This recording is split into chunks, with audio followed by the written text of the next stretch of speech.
వీళ్ళ యొక్క విధులు రాజ్యాంగంలో ఉన్నటువంటి ప్రకరణ 338(5) ప్రకారంగా రాజ్యాంగపరంగా, చట్టపరంగా షెడ్యూల్ కులాల వారికి కల్పించినటువంటి రక్షణలు, సదుపాయాలు ఏ విధంగా అమలవుతున్నాయో పర్యవేక్షించాలి.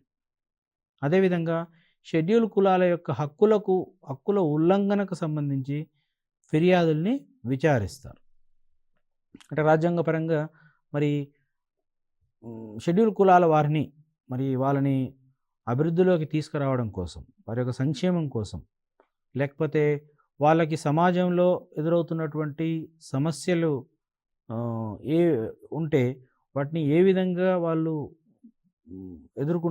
ఎదుర్కోవాలి, ఏ విధంగా వాళ్ళు రక్షణ పొందాలనేటువంటి అంశం మీద ఈ నేషనల్ షెడ్యూల్ కాస్ట్ కమిషన్ ఏదైతే ఉందో ఆ కమిషన్ అనేటువంటిది నిరంతరం పర్యవేక్షిస్తుంది. ఎక్కడైనా ఒక దళితుల మహిళ యొక్క అత్యాచారం జరిగినా, లేకపోతే ఒక దళితుల పైన ఒక నేరం జరిగినా ఇమ్మీడియట్గా నేషనల్ కమిషన్ అనేటువంటిది స్పందించి దాని పరమైనటువంటి విచారణకు ఆదేశిస్తుంది. అదేవిధంగా దానికి సంబంధించినటువంటి చర్యలు తీసుకోమని ప్రభుత్వాన్ని కోరుతుంది.